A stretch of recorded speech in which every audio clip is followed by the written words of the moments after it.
what the hell is going on with the Jacksonville Jaguars, man? Andre Cisco and 𝗕𝘂𝘀𝘀𝗀𝗀 have come out and said what they had to say. First, it was Andre Cisco, then a response from 𝗕𝘂𝘀𝘀𝗀𝗀. But as you guys know, if you haven't seen, there was an interview in the locker room with Andre Cisco, and he said that there was a lot of quit on defense in the second half of that game. Now, by all regards, I don't like a lot of our players on the Jaguars personally. They're not. I don't think they mesh well with our team. But Andre Cisco has grown on me, and it always makes it a little better that he's from my wife's alma mater, Syracuse University. You know, if you've seen the hit on the video for College Football Rush, that was him making the hit.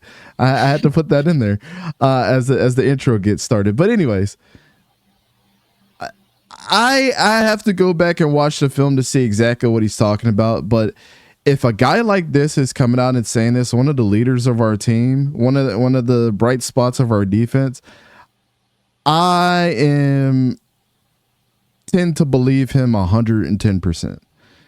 I know this, of course you don't want your leader of your team coming out and saying the things like this and, interpreting that a team gave up, but a frustration of one guy, that's like you going 110% at your job or whatever you're doing every single day, and everybody else is just falling behind the curve, right?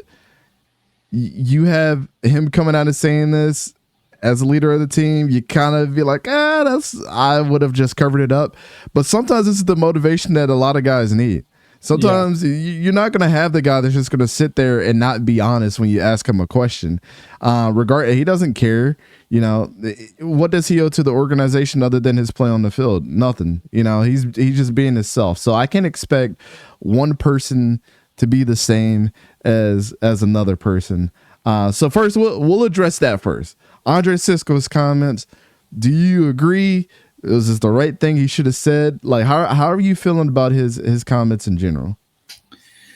Well, I would tend to agree. This is a team that is in a way underperformed for the last few years. You bring in a head coach who's won a Super Bowl. You bring in a Trevor Lawrence, right? You draft his boy Travis Etienne as well. Yeah, you build this team around this quarterback. You give him a big contract. You have this head coach, and I know that Cisco talks about the defense, right? And you're 1-5. That's not just a defense problem. That's not just a quarterback problem either. It's not just a coaching problem to be where you're at when. Last year, what was it, 9-8 or 8-9? Like, to now be at this spot already a few weeks in, it's not a good start. So I think that he has a point that there is a culture problem. I don't have a problem with him saying it to the media, though. I know that that's kind of like that can be a little bit of a controversial point of, should he have just said it in general, right? Is that something you keep in house? But I think sometimes, keep it a buck with the media, right? And you call it what it is. And I respect that. I'm assuming that, if he's coming out here to the media and saying that he is also echoing that sentiment inside the locker room. But the one thing that the two things that I think of when I hear that there's problems in Jacksonville, if there's a culture problem, the two of the three people really who should be your leaders in terms of establishing culture and even a vocal leader, right? Your head coach. Everything starts with the head coach. You assemble the coaching staff. You have a hand in picking the players, right? You develop them. You coach them, right? You are the head honcho.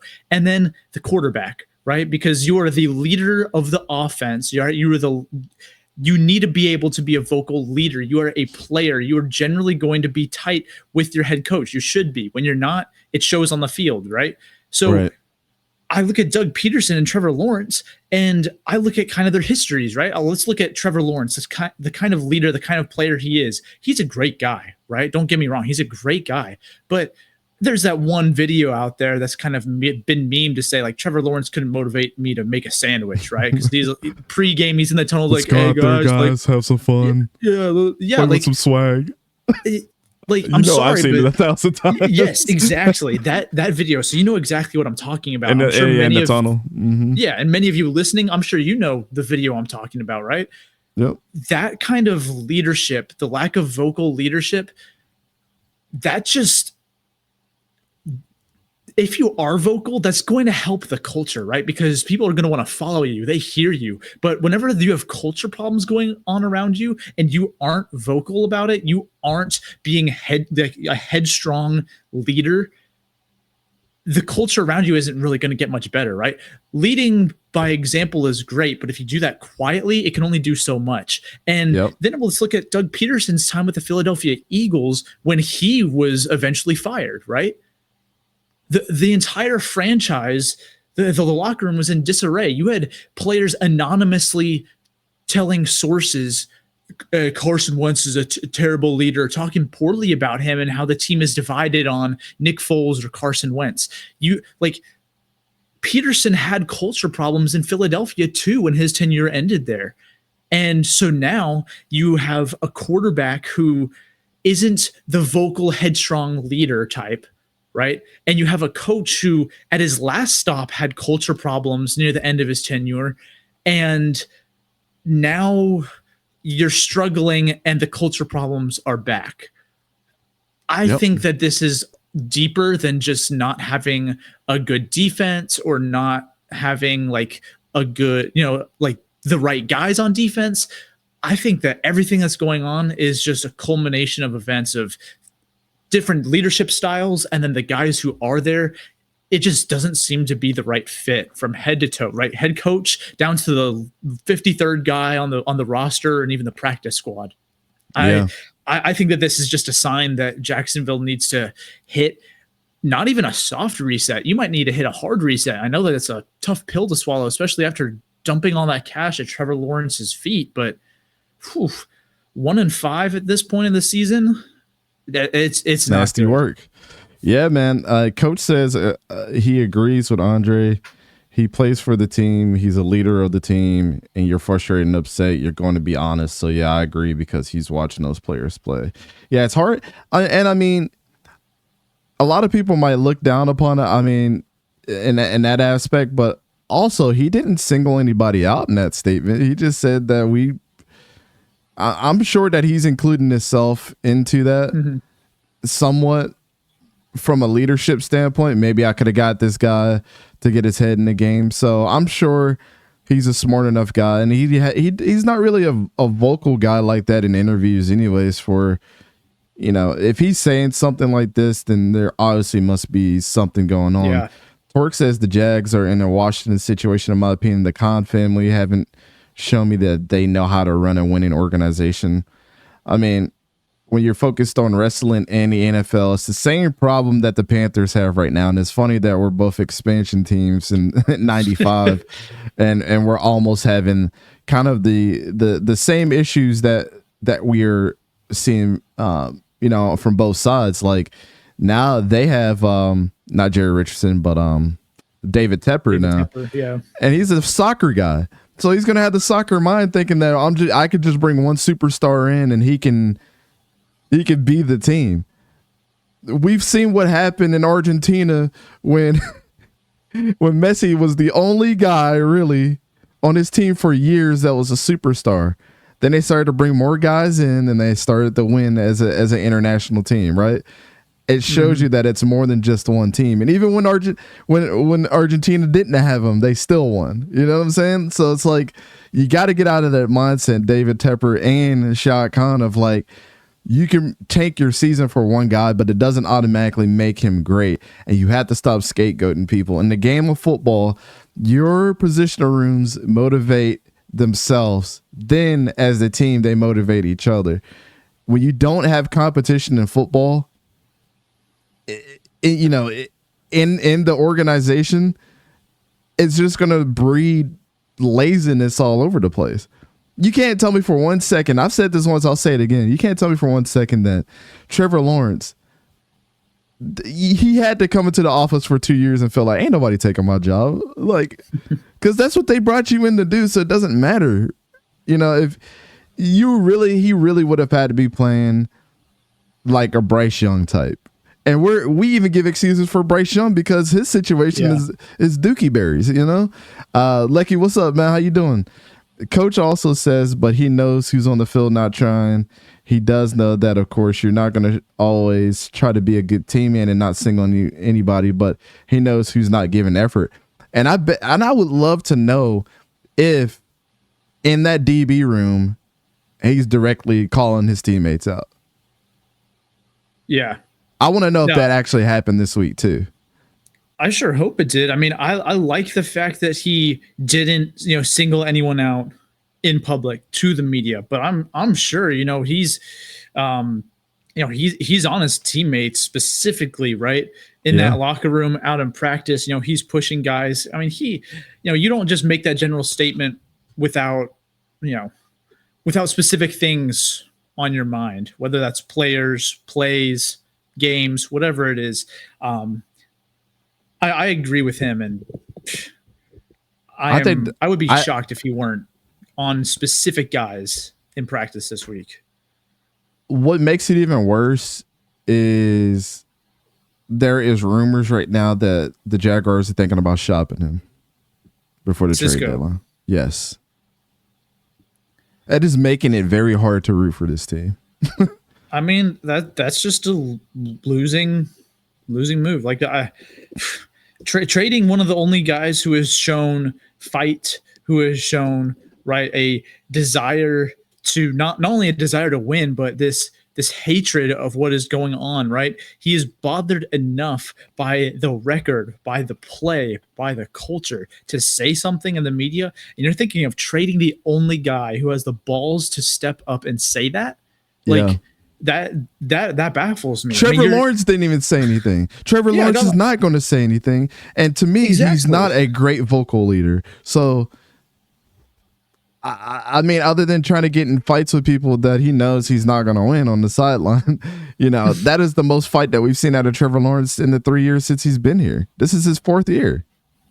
Like, who are we really kidding here?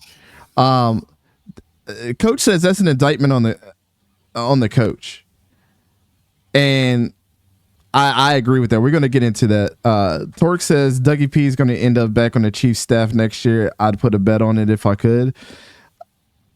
You would have to be stupid enough not to think that he might be a coordinator, but I'm in the boat that he's probably going to take another break away from football before he finds another job. Because remember, he took a year off before coming to the Jaguars after he got let go from the Eagles.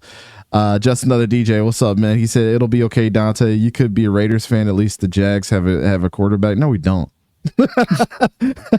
I would argue that the situation that Jacksonville is just as bad because of all the money that's been put into that position. I would much rather have from a roster building standpoint. I would rather have the Gardner Minshew and Aiden O'Connell, right? You have the bridge quarterback who's on a cheaper deal with the young late round draft pick quarterback to see what we have. With the pieces there with Brock Bowers and Trey Tucker. Exactly. And you guys are running back and quarterback away from actually being decent on offense. Because you don't have any money really invested at the quarterback position. Meanwhile, Trevor Lawrence here is taking up, has the largest quarterback contract in the history of the league right now. And there's nothing Jacksonville can do about it, right? You can't just draft another quarterback in the first round this year like Vegas can, because you don't have anything invested in the quarterback position right now. Same thing with the running back. You can afford to go out there and use your first 2 draft picks if you wanted to on a quarterback and running back, and suddenly, right, you're in a great spot, not just financially, but also from a team building, like a roster standpoint. I'm calling it right now. You can't. I'm calling it right now. If Doug Peterson keeps his job, if Doug Peterson keeps his job, you know what this is going to be? Jalen Hurts, Carson Wentz 2.0. They're going to go into the draft, and in the second round, they're going to get like Curtis Rourke or something. And then I'm going to be like, yes.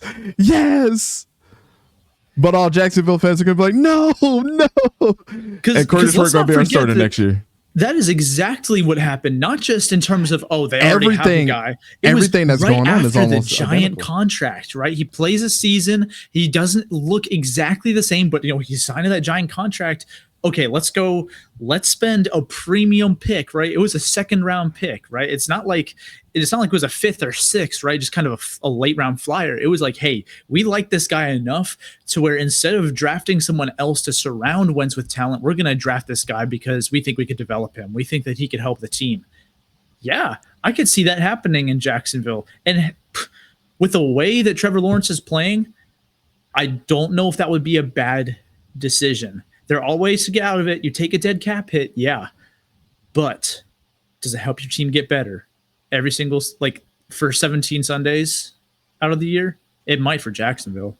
The best receiver that we brought in to Jacksonville, this is going to be a hot take. It's going to be steaming hot, is Evan Ingram.